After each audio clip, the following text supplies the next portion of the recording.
Un páramo infernal, abrasador, un planeta incandescente, hostil a la vida, aunque de alguna forma, sorprendentemente, aquí fue donde empezamos. ¿Cómo? ¿Cómo surgió el universo, nuestro planeta? ¿Cómo surgimos nosotros mismos? ¿Cómo brotaron aquí las primeras chispas de vida? ¿Estamos solos en el cosmos? ¿De dónde proceden todas las estrellas y las galaxias? Estas preguntas son tan antiguas como la propia curiosidad humana. En este documental encontraremos las respuestas. Se trata de una búsqueda con giros inesperados. Imaginen meteoros procedentes del espacio exterior provocando la formación de océanos en la Tierra. Desciendan a un submundo tóxico en el que habitan extrañas criaturas que encierran las claves del origen de la vida. Y vean la imagen de la luna nueva, 300.000 kilómetros más cerca de la Tierra que hoy, surgiendo omnipotente en el cielo nocturno. Esta investigación cósmica nos remonta en el tiempo hasta los momentos en que se produjo el mismísimo Big Bang y recorre los acontecimientos que conformaron nuestros orígenes, los de este planeta que consideramos nuestro hogar y tal vez los de la vida en otras partes del cosmos. Esta noche van a ver En busca de los extraterrestres.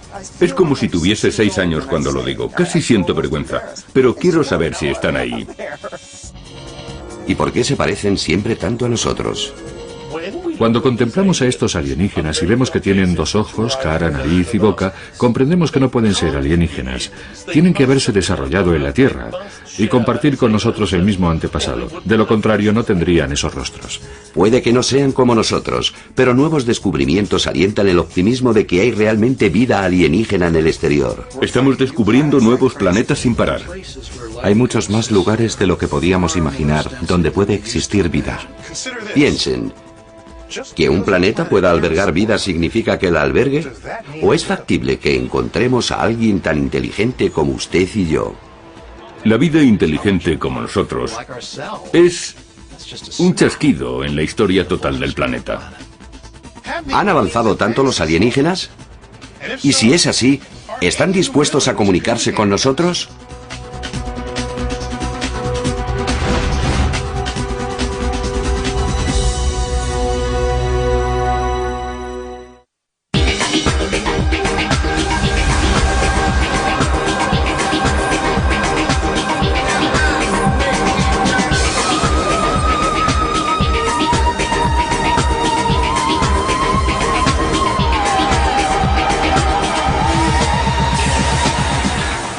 Cualquier persona que visite la ciudad de Nueva York verá un gran abanico de diferentes formas de vida.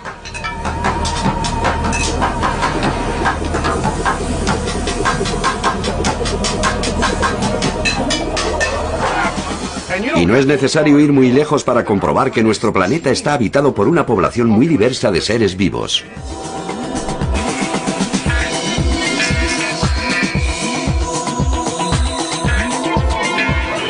Durante siglos nos hemos preguntado, ¿hasta qué punto es todo esto inusual? ¿Y el resto del universo? ¿Es nuestro pequeño planeta, la Tierra, el único lugar donde hay acción? ¿Somos especiales?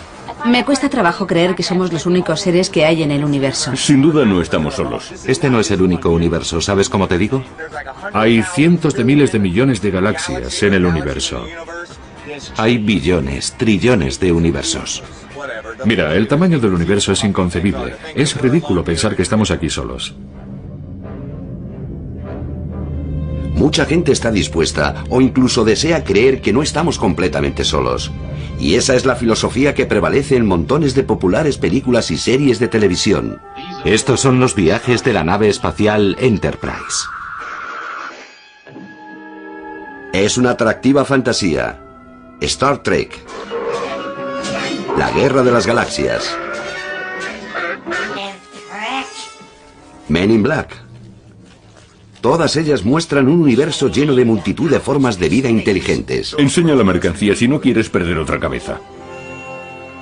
Algunas veces son amistosos y otras veces no. Los guionistas han aplicado comportamientos bastante interesantes a sus extraterrestres, pero a menudo ignoran algunos principios básicos de biología.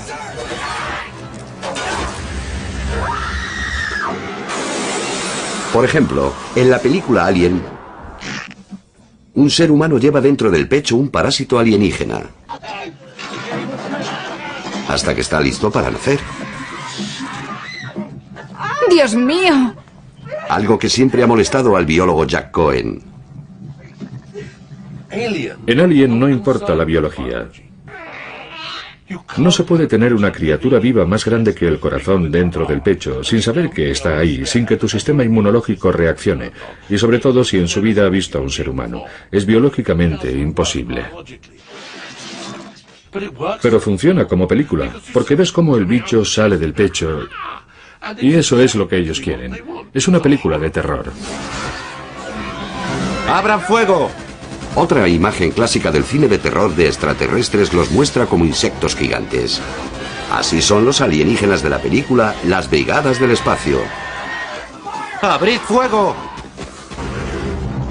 Pero según las leyes de la física, ese tipo de anatomía es imposible. Es como dar a un ratón el tamaño de un elefante. Sus pequeñas y delgadas patas no podrían soportar el peso y se romperían.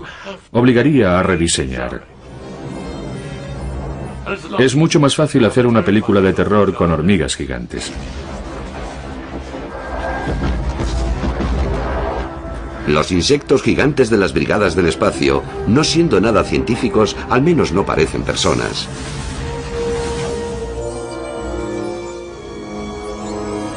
La mayoría de las películas, incluso aquellas con grandes presupuestos para efectos especiales, muestran alienígenas que parecen haber evolucionado realmente en la Tierra, porque tienen rostros semejantes a los nuestros.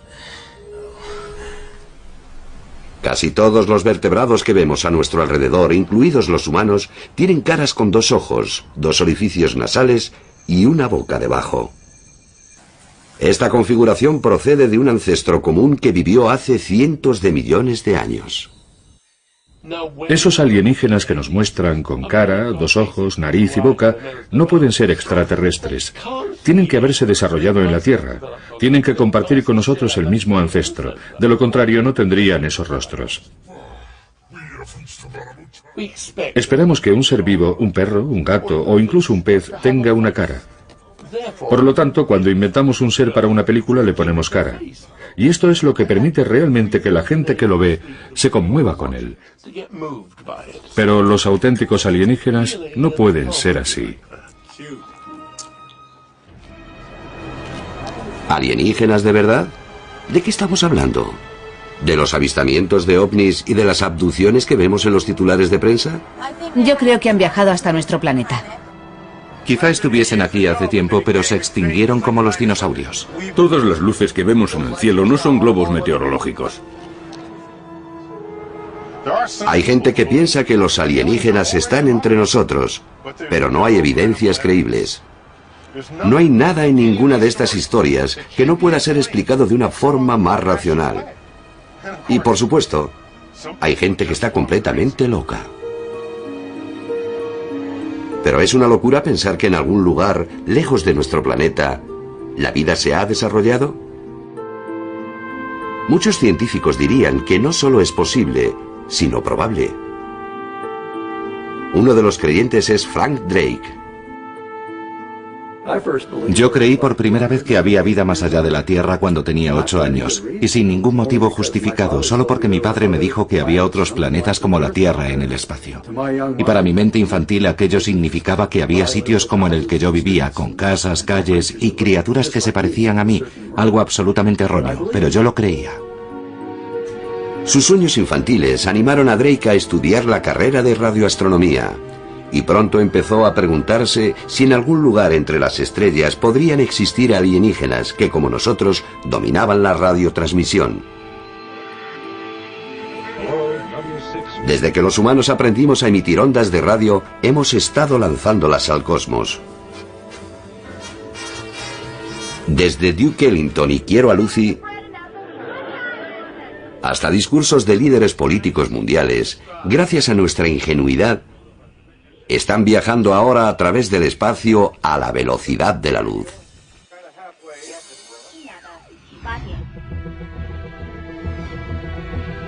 Drake pensó que si los alienígenas transmitían por su parte señales de radio, nosotros podríamos detectarlas. Así que ideó el primer experimento para la SETI, la búsqueda de inteligencia extraterrestre. Durante décadas, los astrónomos de SETI han estado escrutando las estrellas de la Vía Láctea en busca de señales de civilizaciones alienígenas avanzadas. Su objetivo es el premio gordo en el juego de la búsqueda de vida. Alguien en el espacio con quien podamos comunicarnos. No tenemos nada que hacer más que estar aquí sentados esperando a que llamen. Y ahora precisamente están llamando. La SETI afronta enormes desafíos. Y uno bastante importante es conocer el verdadero tamaño de nuestra galaxia. La Vía Láctea tiene cientos de miles de millones de estrellas girando en una espiral gigante de unos 100.000 años luz de anchura. 1 millón de trillones de kilómetros. ¿Qué posibilidades hay entonces de encontrar alienígenas inteligentes en un territorio tan inmenso? Al principio de la investigación, Frank Drake ideó una ecuación a modo de guía. Inventé la ecuación para una reunión. Parecía bastante sencilla. Era una reunión sobre la vida en el espacio y yo hice la siguiente pregunta. ¿Qué es lo que necesitamos saber? Y me di cuenta de que multiplicando todos los factores obtienes el número n.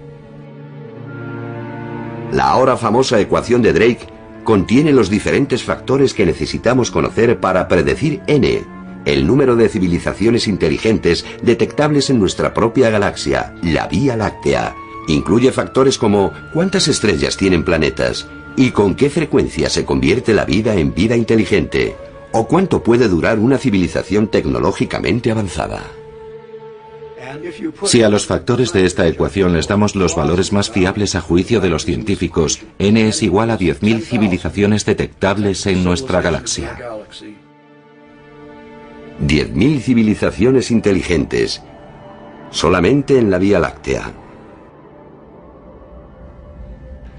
Esa es la teoría de Frank Drake, pero está lejos de ser concluyente. Si ponemos valores distintos en la ecuación, es fácil obtener resultados diferentes. Desde 100.000 millones de civilizaciones hasta una sola, la nuestra. Durante mucho tiempo, los valores de la mayoría de estos factores eran desconocidos. La ecuación de Drake se componía de una serie de misterios que dejaban la ecuación sin solucionar. Pero en los últimos años, nuestro conocimiento sobre los orígenes del cosmos ha aumentado ostensiblemente y estamos en vías de poder resolver al menos algunos de estos misterios. Tomemos un solo factor de la ecuación Drake, el porcentaje de estrellas de otros soles que tienen planetas orbitándolas. Si la vida alienígena se parece en algo a la nuestra, necesita un suelo firme al que llamar hogar. Por consiguiente, nos interesa saber cuántos planetas hay en el espacio. Dependiendo del interlocutor, nuestro Sol tiene 8, tal vez 9 planetas girando a su alrededor, incluida la Tierra. Hasta hace muy poco, no habíamos sido capaces de ver ningún planeta fuera de nuestro sistema solar, ni uno solo. El problema es que los planetas en el espacio profundo se vuelven prácticamente invisibles debido a la cegadora luz de sus soles. Ese es el mayor reto para el pequeño grupo de científicos que intentan localizarlos. El equipo de Paul Butler y Jeff Marcy empezó su búsqueda en los años 80 con poco más que su propio entusiasmo. Empezamos prácticamente sin dinero. La primera propuesta que hice para obtener una beca para subvencionar nuestra búsqueda planetaria fue de $930 para todo el año. Cuando Jeff y yo empezamos la búsqueda planetaria en el otoño de 1986 en la Universidad Estatal de San Francisco, decir que éramos desconocidos era decir poco, éramos infradesconocidos. Estos jóvenes astrónomos estaban desarrollando una técnica experimental que creían podía servirles para localizar planetas, situando el foco de atención en las estrellas que orbitan. Al orbitar una estrella, el planeta ejerce una fuerza gravitatoria sobre ella, haciendo que la estrella vibre. Se puede deducir que una estrella tiene un planeta o más de un planeta por su movimiento, que debería ser estable, pero vibra debido a la fuerza de atracción que ejerce sobre ella el planeta. La vibración de la estrella, causada por la fuerza gravitatoria de los planetas que la orbitan, es tan sutil que Marcy y Butler no pueden verlo directamente, así que utilizan una técnica especial. Es difícil detectar el movimiento directamente, así que decidimos utilizar el efecto Doppler. Cuando una estrella se acerca hacia nosotros, las ondas de luz se compactan, lo que significa que su color se vuelve más azul. Mientras que cuando una estrella se aleja, las longitudes de onda de la luz se expanden, efecto que nuestros ojos interpretan como un color más rojizo. Incluso utilizando el efecto Doppler, los únicos planetas cuya existencia podemos inferir serían aquellos con una masa enorme. Marcy y Butler confiaban en que tenían el mejor método para la localización de planetas grandes y esperaban ser los primeros en tener éxito en dicha empresa, cuando ocurrió lo impensable. Un grupo de astrónomos suizos les ganaron por la mano. El primer planeta fuera de nuestro sistema solar había sido descubierto, pero por otras personas. La mayoría de los astrónomos eran escépticos. Aunque el planeta era enorme como Júpiter, los investigadores suizos afirmaban que orbitaba su estrella, 51 Pegasi, en solo 4 días. Esto parecía imposible. La Tierra tarda 365 días en orbitar el Sol, y Júpiter tarda 12 años. Marcy y Butler estaban convencidos de que tenía que haber un error. Todos los años alguien afirma haber descubierto el primer planeta extrasolar, y lo único que todas esas afirmaciones tienen en común es que son erróneas. Por suerte, Paul Butler y yo teníamos cita con el telescopio a la semana siguiente y pensamos, tomaremos datos de esa estrella, 51 Pegasi, y demostraremos que no tiene realmente un planeta. Cuando analizamos todos los datos nos quedamos helados, porque ellos estaban en lo cierto, y había realmente un planeta similar a Júpiter realizando una órbita de 4 días, y porque era el primer planeta verdadero que se había descubierto, y era mucho más extraño de lo que afirmaba cualquiera de las teorías que se habían desarrollado hasta la fecha. Marcy y Butler habían pasado años buscando planetas enormes como Júpiter, alejados de sus estrellas, con órbitas largas y lentas. Ahora que sabían que los planetas grandes podrían completar una órbita en cuestión de días, empezaron a preguntarse si habían pasado algo por alto. Las pruebas de la existencia de nuevos planetas podrían estar enterradas entre sus viejos datos, y para encontrarlas necesitaban cientos de horas de trabajo de ordenador. Y solo teníamos 2 pequeños ordenadores, así que intentamos desesperadamente tomar prestados ordenadores de colegas nuestros. Y en algunos casos llegamos a sobornarlos o a robárselos para poder analizar toda aquella cantidad de datos. Trabajaron denodadamente, sin tregua, durante semanas, recuperando datos de 8 años. Yo estuve en mi despacho 24 horas diarias durante unos 6 meses recabando datos. Algunas noches apenas dormíamos, asegurándonos de que todos los ordenadores estaban funcionando. De ninguna manera iban los ordenadores a estar parados mientras pudiésemos descubrir planetas con ellos. Pero el maratón mereció la pena. 1 mes y medio después del descubrimiento del planeta que orbita 51 Pegasi, descubrimos 2 planetas ocultos entre nuestros datos, en nuestros ordenadores. El planeta que orbita 47 Ursae Majoris, espectacular, y el planeta que orbita 70 Virginis. Por fin se estaban descubriendo planetas, pero eran enormes masas de gas, rotando cerca de sus estrellas y realizando a menudo órbitas muy elípticas. Con climas abrasadores o inestables, eran poco amistosos con la vida y con otros planetas similares a la Tierra. Un planeta tipo Tierra que se aproximase a un planeta Júpiter sería arrojado fuera del sistema, o tal vez el planeta Júpiter golpearía al planeta Tierra, haciendo desaparecer todo rastro de vida del planeta Tierra en cualquier sistema donde ocurriese. Lo que nos hace preguntarnos lo siguiente: ¿es nuestro sistema solar, con sus órbitas armoniosamente delineadas como los surcos de un disco de vinilo, una especie de bicho raro en el universo, o hay otros sistemas como el nuestro? Además de tener unas órbitas circulares y perfectamente delineadas, nuestro sistema solar proporciona un refugio especial a la Tierra gracias a la presencia y posición de Júpiter. La enorme fuerza gravitatoria de Júpiter cambia el curso de asteroides y cometas, arrojándolos fuera del sistema solar. Sin esta protección, esos misiles cósmicos se estrellarían frecuentemente contra la Tierra y destruirían la vida tal y como la conocemos. De modo que si Marcy y Butler quieren encontrar planetas como la Tierra, primero tienen que encontrar Júpiteres como el nuestro. Nuestro santo grial es encontrar una estrella tipo Sol que tenga un Júpiter a una distancia similar a la que nuestro Júpiter se encuentra del Sol. Ese Júpiter protegería a cualquier Tierra que hubiese en su sistema. Y por supuesto, el verdadero santo grial es encontrar un sistema que no solo tenga un Júpiter semejante al nuestro, sino que tenga también una Tierra. Después de casi 20 años de investigación, las cosas están mejorando.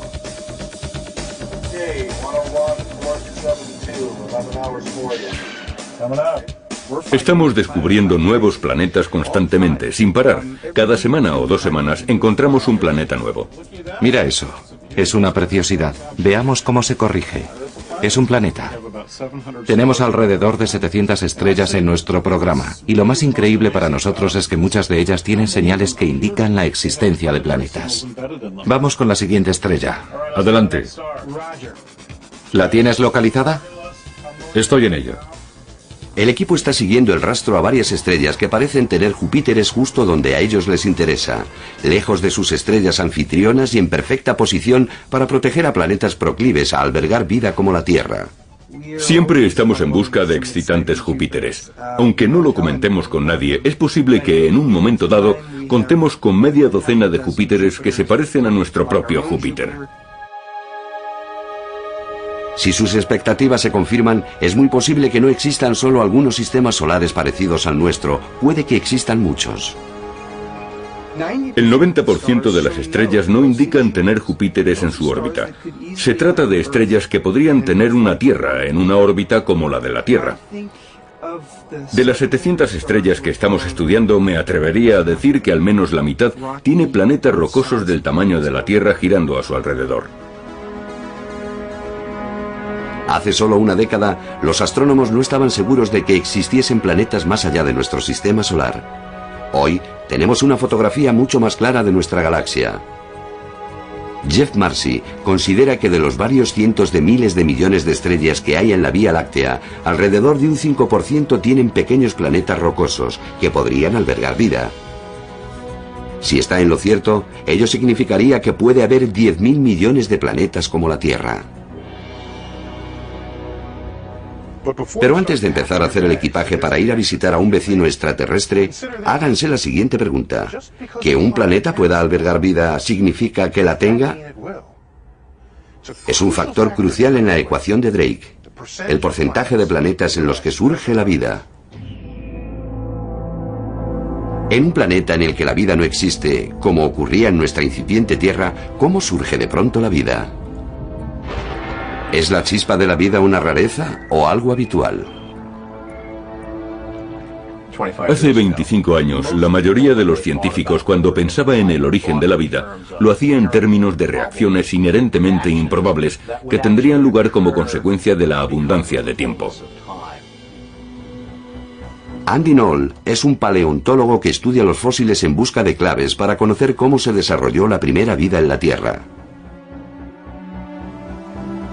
Hace más de 600 millones de años, toda forma de vida en la Tierra era diminuta. Criaturas unicelulares tan pequeñas que Knoll y sus colegas realizan la mayor parte de su trabajo con microscopios o en laboratorios químicos.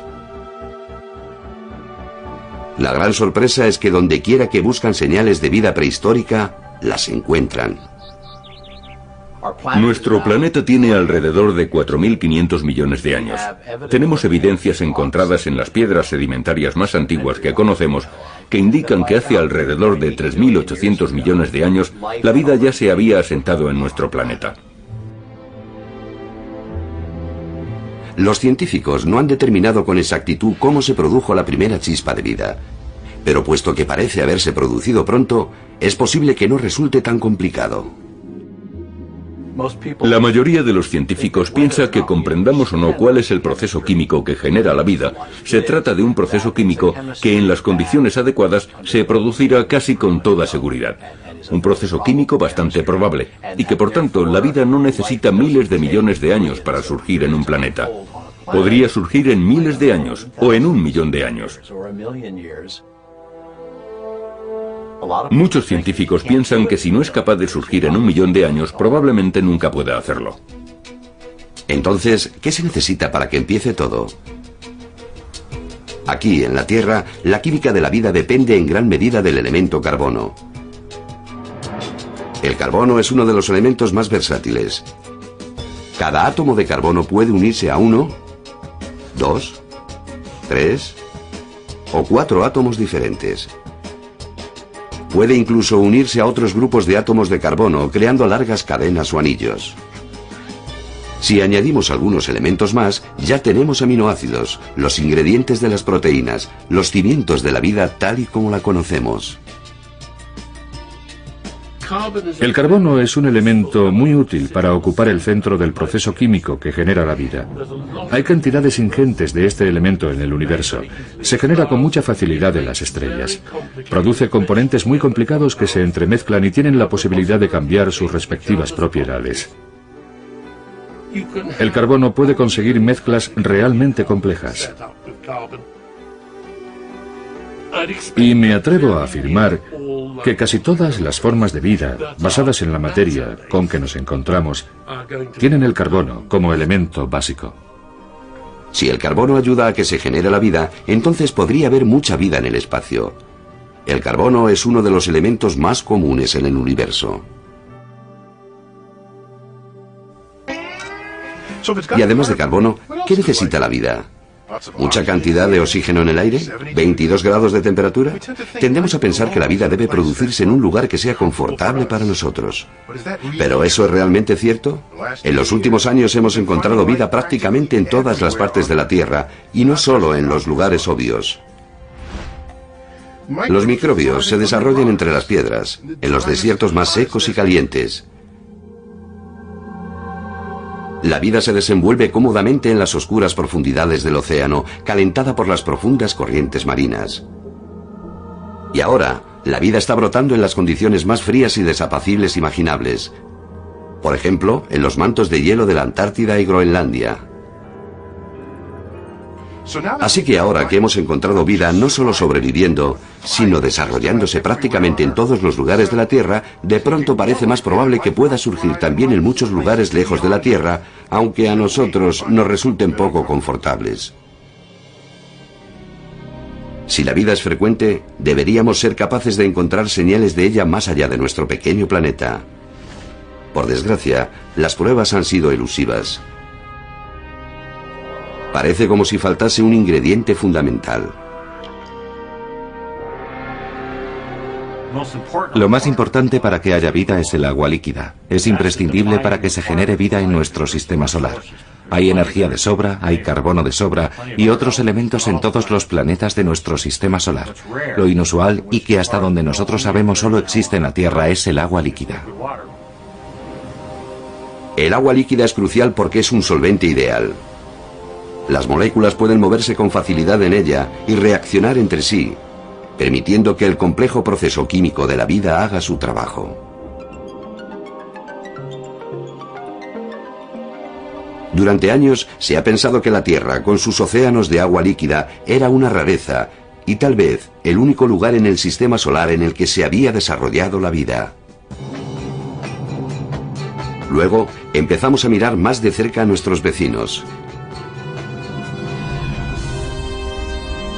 En los últimos años, las naves espaciales de la NASA nos han enviado con asombroso detalle imágenes de Marte, que muestran señales claras de un pasado acuático. Orbitando Marte podemos ver antiguos ríos que ahora están secos, cañones que parecen haber albergado lagos en su interior, incluso algo que parece el suelo de un antiguo océano en el hemisferio norte. Vemos señales inconfundibles de que Marte era un planeta húmedo. Y ahora tenemos incluso más información de los rovers gemelos de la NASA, que han recorrido el planeta rojo, tomando fotografías y sondeando las piedras para conocer su composición química. Las fotos revelan la existencia de evidentes capas sedimentarias en las piedras marcianas, y los análisis químicos indican que éstas han tenido que ir superponiéndose en presencia de agua. Hoy en día, es posible que Marte sea demasiado frío para albergar vida, pero si hubo un tiempo en que tuvo agua, es posible que también hubiese vida. Y ahora hay esperanzas de que pueda desarrollarse vida incluso en planetas más lejanos del sistema solar. Marte es el candidato número 1 para la búsqueda de vida fuera de la Tierra, especialmente si queremos encontrarla pronto. Pero tenemos un plan B, y en este caso el plan B es Europa, una de las lunas de Júpiter. Un poco más pequeña que nuestra luna, Europa está cubierta de hielo. Pero hay grietas en su superficie, señales tal vez de mantos de hielo que flotan sobre un océano profundo de agua líquida. Lo que podría estar derritiendo el hielo es la fricción interna creada por la gravedad de Júpiter y sus otras lunas. El océano de Europa ha empezado de pronto a considerarse un hogar potencial de vida. Hay más lugares donde la vida puede existir y desarrollarse de lo que imaginábamos. Antes se pensaba que un planeta capaz de albergar vida debería ser como la Tierra. Un poco más cerca del Sol sería demasiado caliente y un poco más lejos demasiado frío. Y ahora exclamamos, Dios mío, hay un planeta con un océano que tiene 3 veces más agua que los océanos de la Tierra, y es agua templada. Y en una zona muy alejada del sistema solar, donde considerábamos que jamás podría haber vida. De modo que las probabilidades de que exista vida en otros planetas del espacio han aumentado enormemente. Aunque no hemos encontrado vida en otros planetas del sistema solar, ni fuera de él, somos cada vez más optimistas en cuanto a la posibilidad de que haya vida en otros lugares. Pero si la vida fuese frecuente en la galaxia, ¿qué clase de vida sería? ¿Sería básicamente el tipo de vida que teníamos aquí hace unos 3.000 millones de años? ¿Microorganismos mezclándose apaciblemente con elementos no más grandes e interesantes que bacterias? ¿O sería la compleja vida animal y vegetal que encontramos en nuestros océanos con todas sus formas y tamaños? ¿O aquello en lo que confía la SETI, vida inteligente que construye ciudades, ordenadores y radiotransmisores? Ahora sabemos que llegamos a esto a través de la evolución. ¿Significa eso que la evolución funcionaría de la misma forma en cualquier sitio donde surgiese la vida? Frank Drake cree que sí. Cuando hay vida, la evolución se pone en marcha. La vida es muy oportunista, se expande, encuentra formas de sobrevivir, encuentra maneras de afrontar los cambios del entorno.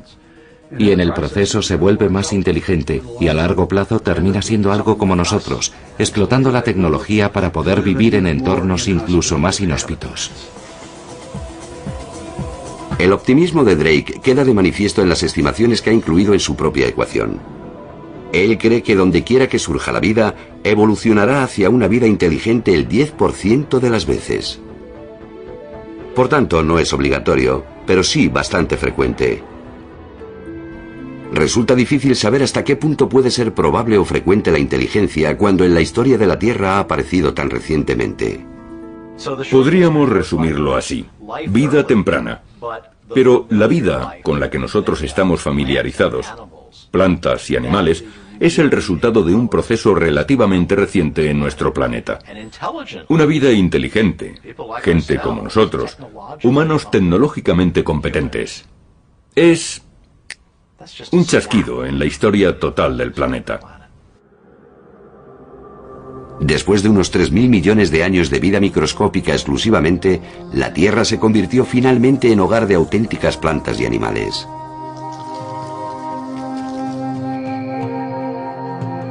Y 500 o 600 millones de años después, aparecimos nosotros. Uno de los mecanismos esenciales para la realización de todos esos cambios es el ADN, la larga cadena de moléculas que lleva impresa la identidad de todo ser vivo. Cada vez que una célula se divide, su ADN se copia a sí mismo, y en esa copia hay a menudo algunos errores. A veces, esos errores producen una planta o un animal más perfecto que sus progenitores. ¿Es esa clase de errores lo que ha permitido que el árbol de la vida se haya ramificado en tantas direcciones, creando la gran diversidad que vemos en nuestro planeta?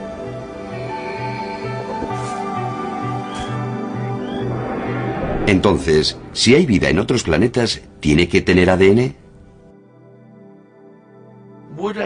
¿Tendrían los extraterrestres ADN?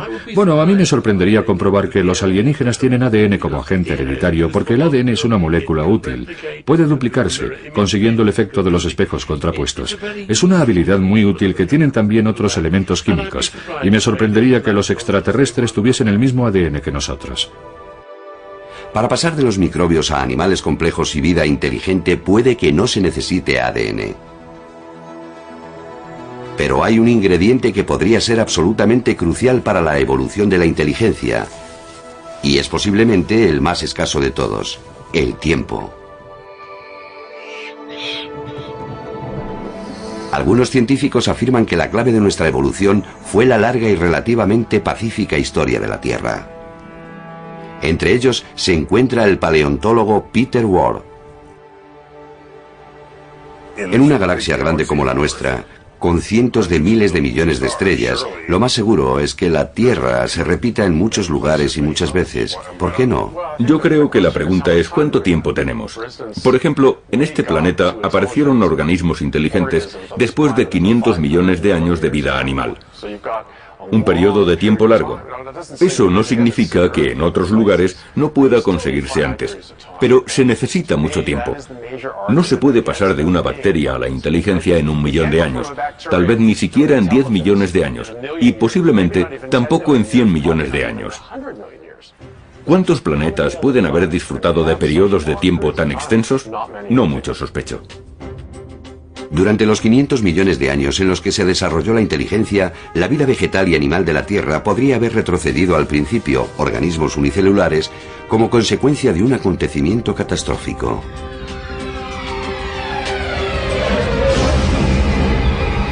Al menos un par de veces estuvimos bastante cerca. Este cráter, con un diámetro aproximado de 1,5 kilómetros, lo produjo un meteoro que se estrelló contra la Tierra hace unos 50.000 años. Por violento que fuese dicho acontecimiento, no fue nada comparado con catástrofes anteriores. Pregúnteselo a los dinosaurios. Los dinosaurios dominaron la Tierra durante unos 150 millones de años. Tenían el tamaño necesario para imponer su ley. No parecía haber nada capaz de detenerlos. Pero hace 65 millones de años, un asteroide de unos 10 kilómetros de diámetro se dirigió hacia la Tierra.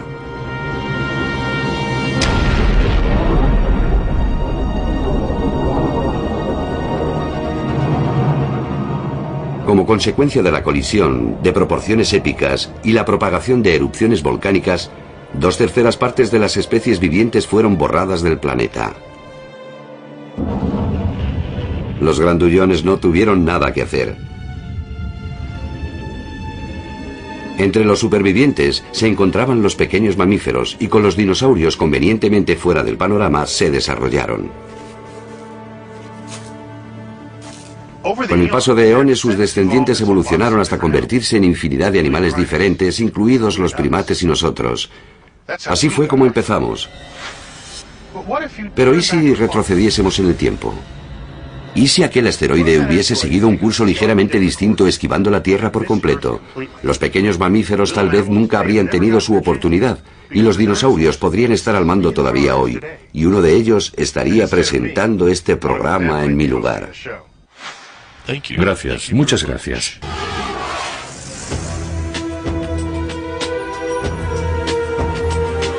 De alguna manera, debemos nuestra existencia a la casualidad. Y algunos argumentan que ello hace que la evolución de la inteligencia sea mucho menos probable.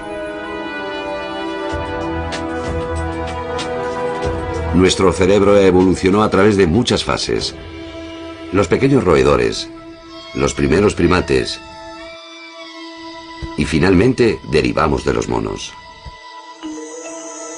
A nosotros nos funcionó, ¿Pero es el único camino hacia la inteligencia? ¿Tendría una especie alienígena que superar las mismas fases? Es imposible saberlo con seguridad, pero en nuestro planeta muchos animales tienen un cerebro y un comportamiento notables,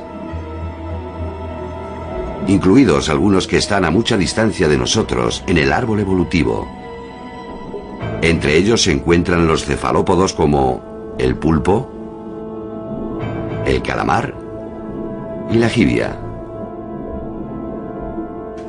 Los cefalópodos son moluscos, están emparentados con las almejas y las ostras, pero no se parecen a ellos en nada. Y en términos evolutivos han evolucionado de una forma muy diferente. Roger Hanlon lleva 30 años estudiando el comportamiento de estos animales. Comportamiento que es su principal defensa para no terminar siendo devorados. Estos animales son un delicioso aperitivo proteínico en el océano y cuando son atrapados no tienen defensa, así que necesitan una buena defensa primaria, el camuflaje, evitar ser vistos. En el laboratorio, Hanlon y su equipo estudian la forma en que los cefalópodos como esta jibia controlan y cambian el dibujo de su piel. Está recibiendo la información visual y enviándola a la piel de su espalda. Es maravilloso. Fíjate qué cuadrado blanco tan perfecto. Para comprobar cómo aplican esta habilidad en su entorno natural, Hanlon los sigue de cerca con su cámara subacuática. Su mayor desafío es localizarlos. El pulpo y la jibia tienen una increíble capacidad de desaparecer completamente en el fondo. Todos consideramos al camaleón el rey del cambio de color, pero no es verdad. Un cefalópodo puede mostrar muchos más dibujos y puede hacerlo de forma instantánea. Un pulpo puede camuflarse tanto que seamos literalmente incapaces de verlo. De modo que a donde quiera que van, se metamorfosean en algo muy parecido al entorno.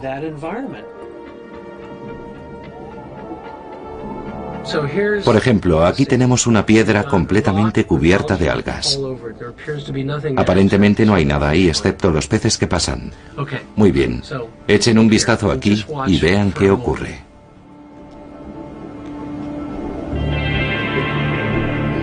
Ahí está. ¿No es increíble? Ese animal estaba completamente oculto en la piedra y de pronto ha aparecido. Este formidable camuflaje, capaz de cambiar el dibujo y la textura tridimensional, es ejecutado por una piel distinta a la de cualquier otro animal. Es una piel increíble porque tiene hasta 20 millones de células pigmentosas cromatóforas. Y para controlar 20 millones de lo que sea, se necesita mucho poder de procesamiento. Nosotros lo llamamos ordenador. Los animales tienen cerebro. Estos animales tienen un cerebro extraordinariamente grande y complicado que hace funcionar su sistema. Para Hanlon, el cerebro y el sofisticado comportamiento de estos animales indica que hay más de una forma de llegar a ser inteligente. Es un animal muy curioso, extraordinario. Incluso un animal invertebrado emparentado con la almeja o el caracol puede desarrollar un cerebro increíblemente complejo. Este es uno de los verdaderos prodigios de la naturaleza. Es difícil explicar por qué, pero es muy frecuente. ¿Y qué significa esto en relación al universo y a otra vida inteligente? Los cimientos están potencialmente ahí y la complejidad surgirá. La evolución es la fuerza que empuja el proceso. Yo personalmente presupongo mucha diversidad y multitud de estructuras complicadas. Puede que no se parezcan físicamente a nosotros, pero mi opinión es que sí hay vida en el espacio. Pero que haya vida inteligente no implica necesariamente que podamos comunicarnos con ella a través de las profundidades del espacio. Para eso se necesita tecnología. Por inteligentes que un pulpo o un delfín sean, ninguno de los dos construirá un radiotransmisor ni una nave espacial. Cuando el paleontólogo Peter Ward comprueba los antecedentes de la Tierra, las probabilidades de que existan alienígenas tecnológicos no parecen muy prometedoras. En la actualidad puede que haya 30 millones de especies en el planeta. Si nos fijamos en los fósiles, en el pasado hubo cientos de millones de especies, y solo una de ellas ha sido capaz de alcanzar la tecnología. Ha ocurrido una vez entre cientos de millones de probabilidades en el planeta Tierra. Una vez, una sola vez. Es una cifra astronómicamente pequeña.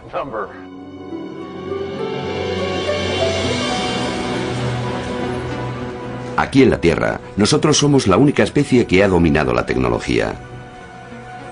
Siendo tan infrecuente como es aquí, ¿deberíamos esperar realmente que la tecnología fuese común entre los alienígenas? Muchos dirían no. Pero los científicos de la SETI continúan albergando esperanzas. Podemos echar un vistazo a esta. Buscar señales alienígenas noche tras noche puede minar la paciencia de cualquiera, a menos, por supuesto, que encuentres una. La mayoría de las noches, en la SETI se reciben una o dos falsas alarmas, pero una noche en 1997 recibieron una señal tan fuerte y auténtica que pareció que su larga búsqueda había dado frutos. Estábamos observando con otro telescopio cuando recibimos una señal que empezó a superar todas las pruebas que utilizamos para determinar si se trata realmente de una señal extraterrestre o es solo una interferencia más. El astrónomo jefe aquella noche era la directora de la SETI, Jill Tarter. Siguiendo el procedimiento habitual, Jill apartó la antena receptora de la estrella de donde parecía proceder la señal. Si la señal continuaba, se trataría sencillamente de una transmisión perdida de la Tierra. Pero cuando movieron la antena, la señal desapareció. Y cuando volvió a apuntar hacia la estrella, la señal regresó. Eufórico, el equipo de la SETI repitió la prueba. Apuntamos con la antena en otra dirección y la señal desapareció. Apuntamos de nuevo hacia la estrella y allí estaba. Volvimos a hacerlo y pasó lo mismo. Así que la cosa se estaba poniendo muy interesante. Interesante, porque la señal podía proceder realmente del espacio profundo. La euforia llegó de inmediato al cuartel general de la SETI en Mountain View, California. Yo estaba en Mountain View, donde contemplábamos las señales en monitores a distancia. Así que al cabo de unas 6 horas de pruebas superadas repetidamente, sobra decir que nuestra tensión arterial empezó a dispararse.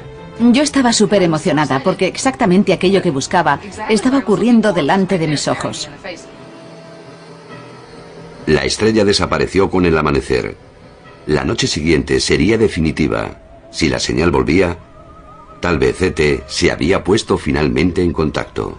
Yo no fui capaz de sentarme. Caminaba de un lado a otro. Muchos colegas se apelotonaron alrededor de los ordenadores. Nadie se fue a casa.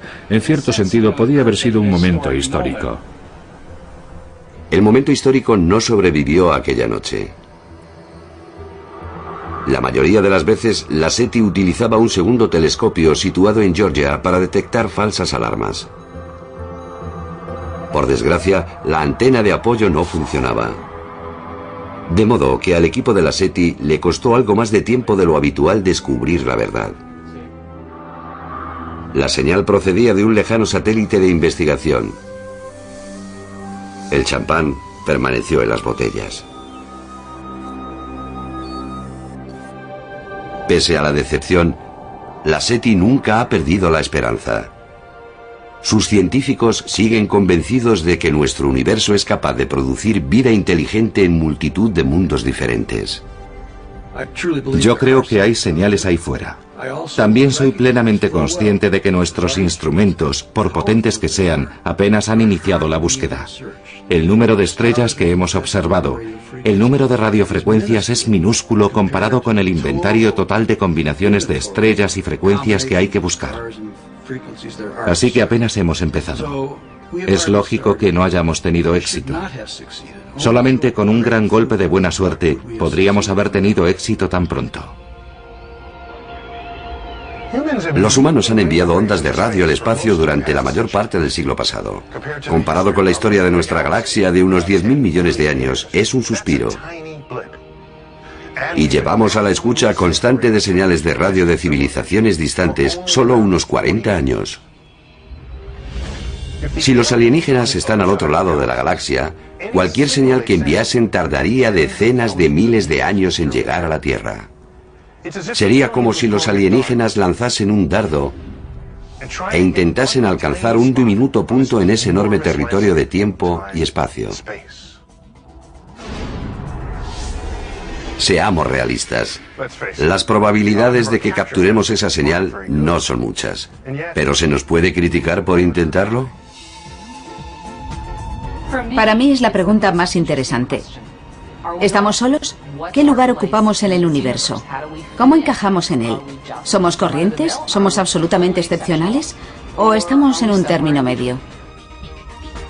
Explorar nuestro propio mundo y el universo que hay más allá ha sido una caja llena de sorpresas. Hace solo varios cientos de años asumimos que todo aquello que tiene que ver con nosotros y con nuestro entorno era único y especial. Ahora sabemos que hay multitud de estrellas en el espacio, muchas de ellas como nuestro Sol. Estamos descubriendo otros sistemas solares con planetas. Y la química de la vida, fraguada en las estrellas, abunda en el universo. Si esos elementos químicos comunes han producido la chispa de la vida en otro lugar, ¿quién sabe cómo evolucionará esa vida? ¿Qué camino seguirá? ¿Y si nos encontraremos algún día? Es como si tuviese 6 años cuando lo digo. Casi siento vergüenza, pero quiero saber si están ahí. Toda mi preparación científica, mis estudios matemáticos y mi capacidad como investigador son inútiles. Tengo la sensación de que es una pregunta muy profunda para nosotros como especie y también como individuos. Cada uno tendrá que buscar dentro de sí mismo y descubrir el significado que tiene para nosotros. ¿Estamos solos? ¿Somos singulares? ¿Somos corrientes? Seguimos sin saberlo. Aunque tal vez un día lo sabremos. Y la respuesta, sea cual fuere, cambiará el concepto que tenemos de nosotros mismos y del lugar que ocupamos en el universo.